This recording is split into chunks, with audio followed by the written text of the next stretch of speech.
Hey there, thanks for joining us for the fourth video on the SeaXplorer series by Damen. Now, we did a couple of videos before this. We did an introduction to the series and talked about some specifications, specifically on the 60 meter. We had a video 2 was on the mission profiles, and then video 3 talked about some existing launches and some options for interior and exterior design. Today, we're going to jump right in and talk about the build specifications. We're going to go over a deck plan and then some technical features on board the boat. And again, we're going to talk about the SeaXplorer 60 or 60 meter. So some high level information on the boat. The Naval Architecture obviously was done by Damen Yachting. The exterior design was done by Azure Yacht Design. And then the interior concept designs were done by H2 Design. So all very reputable firms there. The boat has a maximum speed of 14.5 knots. And we're going to show you how that can be done with its hybrid diesel and generator setup. And then it has an efficient cruising speed at 12 knots and a range of 5,000 nautical miles. So really impressive. So the 60 meter boat is about 197 feet. The beam is approximately 11 meters, so that's 36-foot beam. And then it has a draft of 3.6 meters, so that's about 12 feet. So this is a very solid platform. And again, the gross tonnage, which reflects the interior volume, is 1,160 gross tons. As far as luxury space, the boat has outside deck space from the swim platform all the way up to the tower and crow's nest of 7,083 square feet. So massive amount of area there. The luxury interior finished out area is 3,735 square feet. So very nice guest accommodations, plenty of room in the various lounges and the guest quarters. The boat has plenty of room for the crew as well. The crew spaces have about 4,000 square foot of area. And then there's a technical space of about 3,000 square feet as well. And the boat has provisioning area of approximately 915 square feet. And that's for your cold storage and your dry storage for the extended missions. And again, the missions on this are supposed to be 30 to 40 day long in capabilities. So let's go ahead and look at the deck plan next. So we're gonna start up top. Up top, you're going to find a crow's nest, so an observation all the way up by the mast. On the bridge deck, so in the bridge deck, what you'll notice, it's got really great visibility. It's got 2 huge enclosed wing stations there. So for docking or observation, it's really nice to have that out in that area. You've got the access to the crow's nest just behind the bridge deck. And you've got an optional sauna and steam shower that is on this area here. So that's at the forward side of your Sky Lounge. And typically you'd set the Sky Lounge up with the Sky Lounge and bar. And then on the aft of that, you have an exterior whirlpool with sunbed as well. So obviously the Sky Lounge can be configured however you like, but we have seen a lot of people, particularly if people are doing the heli-skiing and other stuff like that, wanting that. On the upper deck, what you're going to see is an observation lounge. So all the way to the forward, you got a very nice observation lounge. So as you're cruising, you've got a lovely hangout area up front where you can see what's going on as the boat's cruising. Again, the boat is ice capable, so you could actually be hanging out in the observation lounge while the boat is going through ice. So very, very cool. We do have the captain's quarters and a pantry area and ship's office, so some crew area and technical space to the forward part after the observation lounge. And then on the upper deck, you have the large lounge and dining area on the upper deck. And then this area also has lots of exterior accommodations for outdoor lounging and dining as well. And then you have steps up to the helideck. And again, it's a certified helideck, so you're able to actually transit with the helicopter. It's not just a touch and go type of situation. The interior is completely customizable. In this example, what you're going to see is a large owner's suite to the forward area. And then this has an additional 5 guest staterooms on it. So you've got accommodations for 12 overnight guests. And you do have a very nice central staircase on this as well. So very nice to transit through the ship up and down. The boat does have a dumbwaiter system. So from the galley area, the whole way through, from the upper deck all the way to the lower decks. You've got the ability to cater to different needs. And then the main deck does have a little pantry area there as well.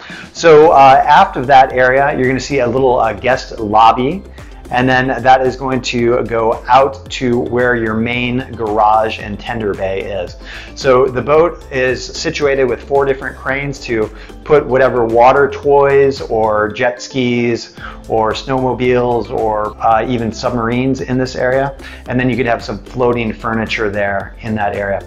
So we're going to look down at the lower deck. So the lower deck has a lot of area here for the crew. So up front, you're going to have some dry storage, a wine cellar. You're going to have cold storage there as well, complete laundry center. And then this actually has a garbage storage, dedicated cold garbage storage as well. So the boat is intended to go into protected areas. And so in these areas, we can't dump any garbage or even waste. And so the boat is completely configured for that. The crew areas could be set up in multiple configurations. And behind that, we have the technical area. We're going to talk a little bit about the hybrid propulsion system next, but this has the technical area.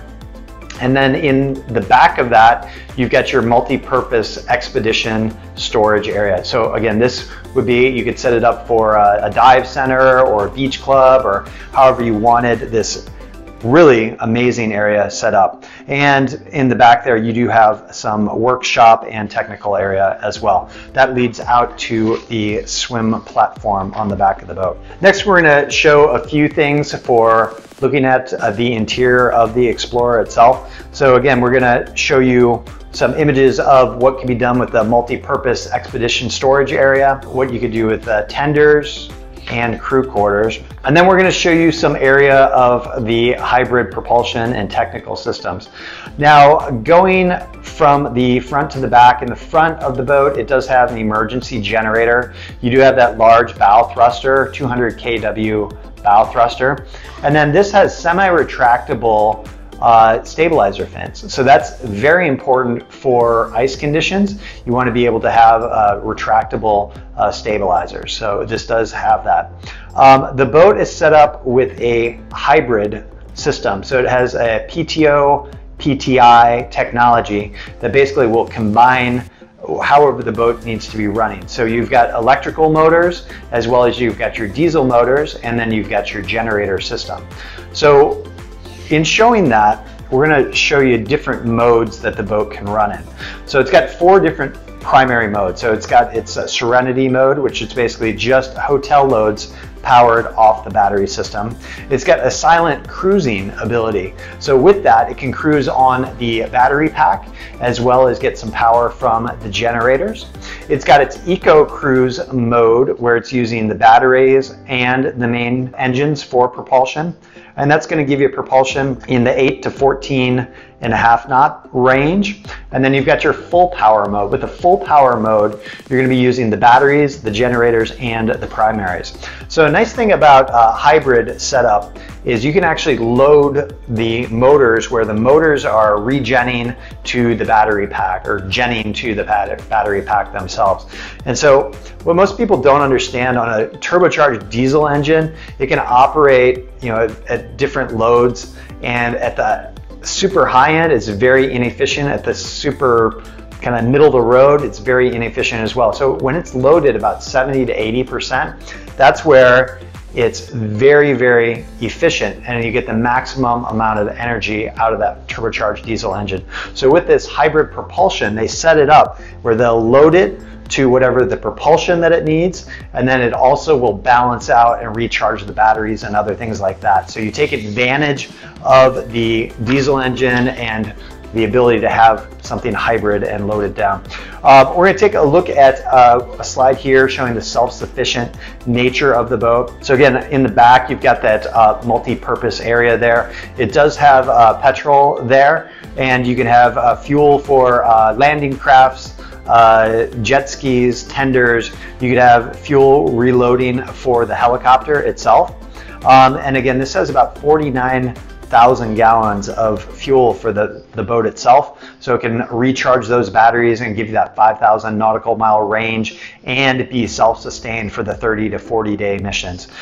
It can be set up with a hospital module on board and to have an expedition staff cabin. So if you had, say you were going skiing, you wanted to have tour guides for the heli skiing, you could actually have expedition staff area there.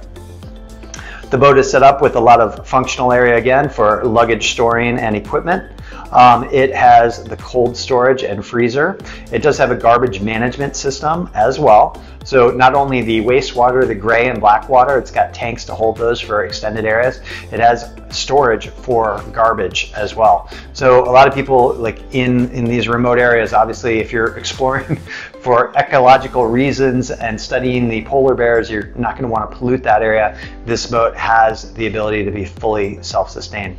It does have a laundry system as well as large storage areas for provisions, both cold storage and dry storage. So you really get a lot of ability there.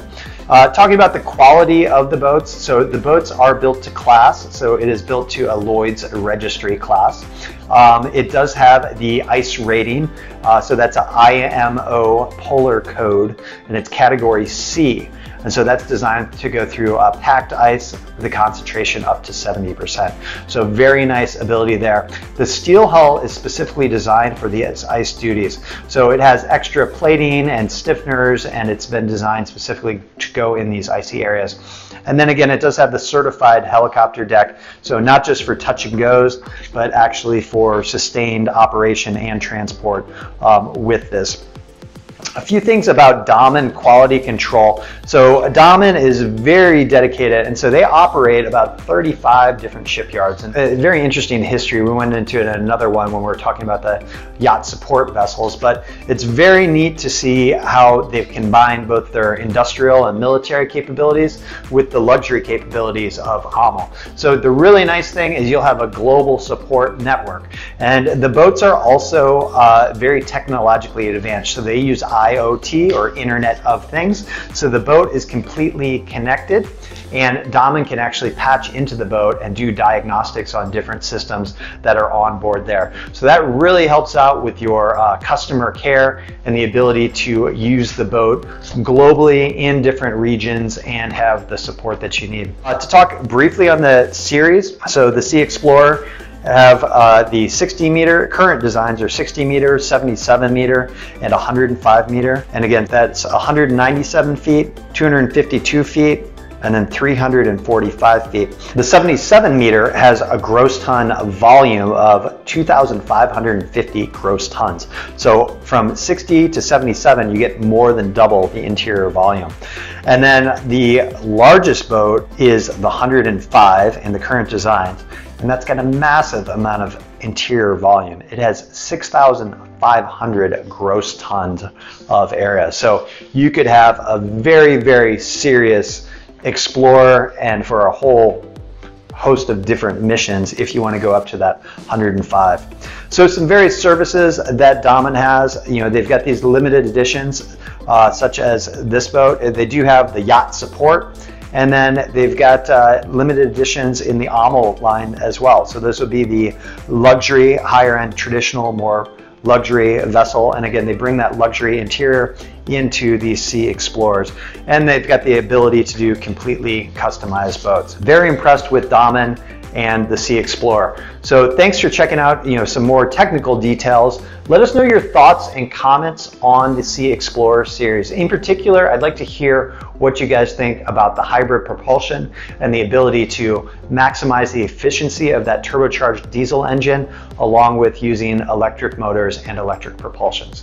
So thank you so much. If you have seen all 4 of the videos, really appreciate it. If you haven't seen them, go ahead and go to where this video is, and we'll have links to the other ones. If you're in the market for any type of luxury, super yacht, mega yacht, or SeaXplorer, please feel free to reach out at the information below. For additional information, please feel free to email me at ts@flyachtpro.com. Also, please feel free to text me at 404-805-9819.